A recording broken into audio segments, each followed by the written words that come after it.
जय जिनेन्द्र। जैन धर्म की पाठशाला start with the basic learning में आप सभी का स्वागत है। मैं स्नेहा जैन आज आपके समक्ष जैन दीक्षा के लिए अनिवार्य आवश्यकताएं, रहस्य और सिद्धांत लेके आई हूँ। जैन दीक्षा का बाहरी रूप है कि सफ़ेद वस्त्र धारण करना, लोच करवाना अर्थात बालों को अपने हाथ से खींच के बाहर निकालना, धर्म लाग बोलकर शावक के घर में जाना और शास्त्र नियम के अनुसार गोचरी लेना, विहार करना यानी कि पैदल चलना, शास्त्रों, सिद्धांतों और सूत्रों का ज्ञान लेना और दूसरों को देना। ये तो हो गया बाहरी रूप जो हम जैन साधुओं के समक्ष जब रहते हैं तो हमें दिखाई देता है। लेकिन वास्तव में जैन साधु बनने की ये जो प्रक्रिया है ये बहुत विशाल और बहुत कठिन है। ये बात सुनने में बहुत आसान लगती है और बहुत बार सुनने को भी मिली है, लेकिन कितनी कठिनाइयाँ होती है, इन कठिनाइयों के बारे में मैं आज की इस वीडियो में मैं आपको बताऊंगी और आपको इन सब के बाद पता चलेगा कि जैन साधु वास्तव में कितना महान है। तो चलिए वीडियो शुरू करते हैं। सबसे पहले किसी भी तरह का स्पर्श हो, चाहे ठंडा, गर्म, सूखा, कम गर्म, तूफानी, कर्णेश, रुद्र, वे कभी भी इसके बारे में चर्चा नहीं करते, अर्थात स्पर्श इंद्रिय पर अपना कंट्रोल करते हैं। किसी भी तरह का स्वाद हो, चाहे तीखा, कड़वा, खट्टा, मधुर, खारा, वे कभी भोजन के बारे में चर्चा नहीं करते।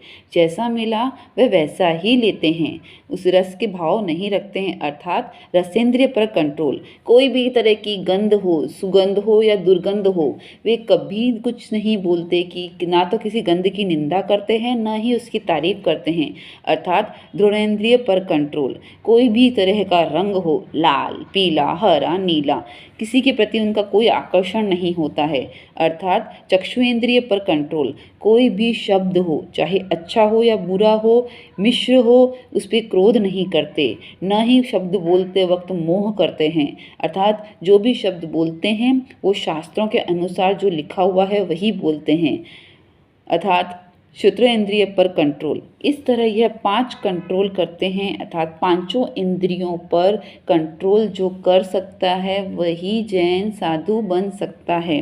अरे रुकिए, ये अभी पूरा ख़त्म नहीं हुआ, ये तो अभी जस्ट शुरुआत हुई है। चलिए अब आगे बढ़ते हैं। ब्रह्मचर्य का पालन वे कैसे करते हैं?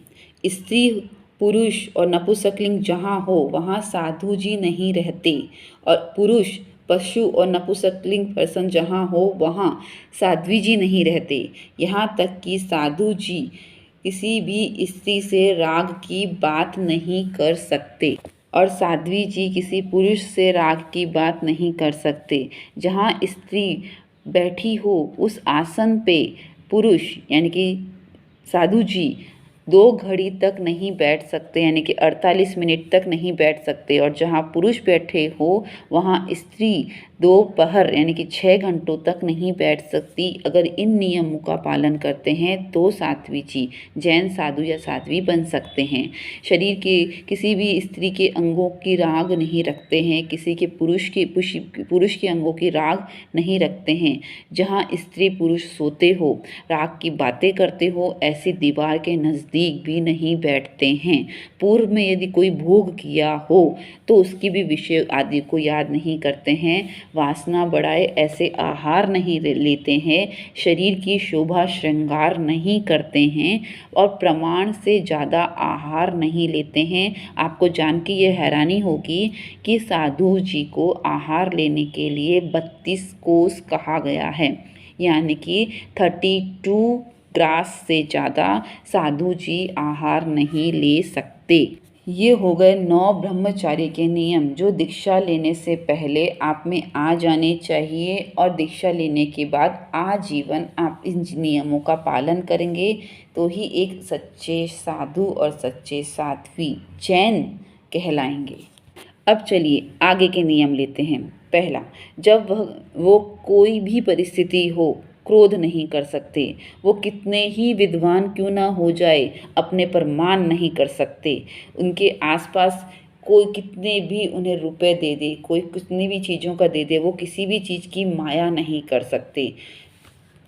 किसी भी चीज़ का वे लोभ नहीं कर सकते, अर्थात ये 4 कसाय क्रोध, मान, माया, लोभ, इन पे उनका पूरा कंट्रोल होना चाहिए। वे ना क्रोध कर सकते, ना मान कर सकते, माया कर सकते और न ही लोभ कर सकते हैं। चलिए अब आगे बढ़ते हैं। वे कोई भी जीव को नहीं मार सकते, चाहे हाथी हो या चींटी हो, अर्थात सर्वथा प्राणादिपात विरमण। वे किसी भी कारण से झूठ नहीं बोल सकते, अर्थात सर्वथा निशावाद विरमण। वे किसी से भी बिना पूछे कोई चीज नहीं ले सकते, अर्थात चोरी नहीं कर सकते, अर्थात अदत्ता दान विरमण। वे किसी के साथ भी विषय वासना भोग नहीं कर सकते, अर्थात सर्वदा मैथुन विरमण। वे धन धान्य आदि वस्तुओं का संग्रह नहीं कर सकते, अर्थात सर्वथा परिग्रह विरमण। चलिए इतनी सारी बातें तो हो गई कि वो नहीं कर सकते। अब हम आगे पढ़ते हैं कि वे क्या क्या कर सकते हैं, अर्थात जैन साधु बनने के बाद उन्हें क्या क्या करना चाहिए, उनके क्या क्या नियम होने चाहिए। चलिए अब इस बारे में हम जानते हैं। तो सबसे पहला, ज्ञान पढ़ें पढ़ाएं, लिखें लिखवाएं, ज्ञान के भंडार करें और करवाएं, पढ़ने वालों को सहयोग करें, उनकी अनुमोदना करें, अर्थात उनके आचार्य में ज्ञानाचार होना चाहिए, तो वह जैन साधु माने जाते हैं। स्वयं भी अच्छे और सिद्धांतों वाली क्रियाओं को देखें और दूसरों को भी सम्यकता की क्रियाओं को दिखाए, अर्थात दर्शनाचार्य को अपनाएं।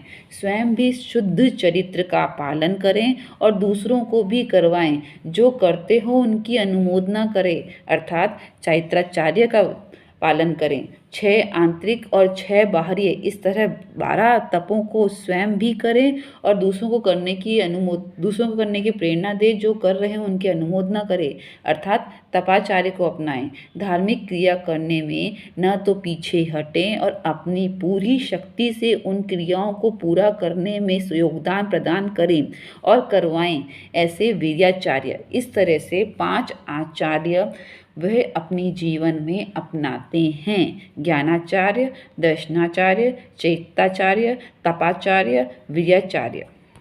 आगे, अपने चरित्र धर्म की रक्षा करने के लिए साधु इन बातों का या साध्वी जी इन बातों का विशेष ध्यान करें।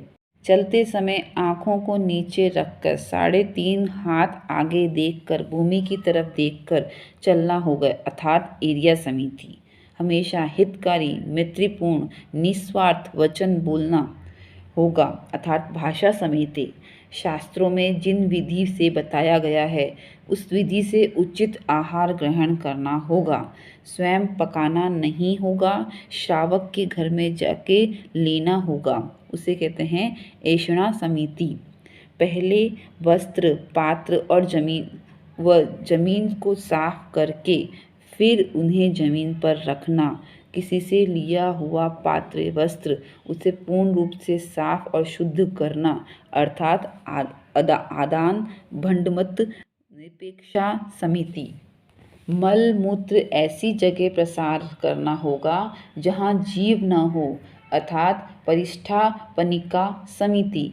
इस तरह से इन 5 समितियों का पालन करना हर एक जैन साधु साध्वी जी के लिए अनिवार्य है। इसके बाद आगे आता है 3 गुत्थियों के बारे में। पहली है, किसी के प्रति मन में राग या द्वेष नहीं रखना है, अर्थात मन गुत्थी। कोई भी वचन बिना कारण के नहीं बोलना है, अर्थात मुंह से निकला हर शब्द धर्म और ज्ञान के उद्देश्य का होना चाहिए, अर्थात वचन गुत्थी। शरीर में बिना किसी कारण से हिलाना नहीं है, अर्थात यदि करवट भी बदलनी हो तो पहले जगह को साफ करना है, फिर करवट बदलनी है। इतना ध्यान रखना है कि एक जीव की भी हिंसा आपके काया से न हो, इसे कहते हैं काया गुत्थी।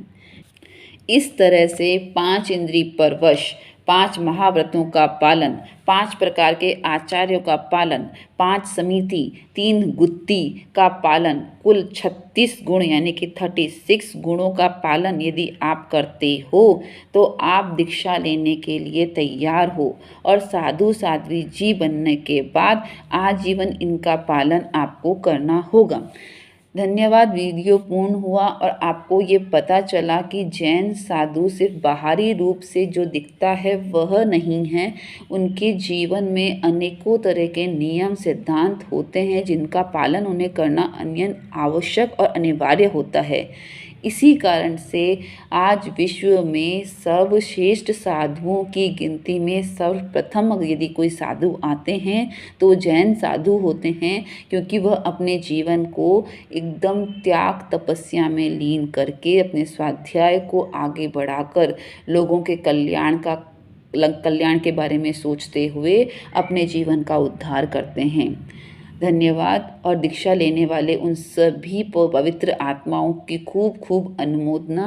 मुझे आशा है आपको ये वीडियो पसंद आया होगा और आपको ये पसंद आया तो ज़रूर लाइक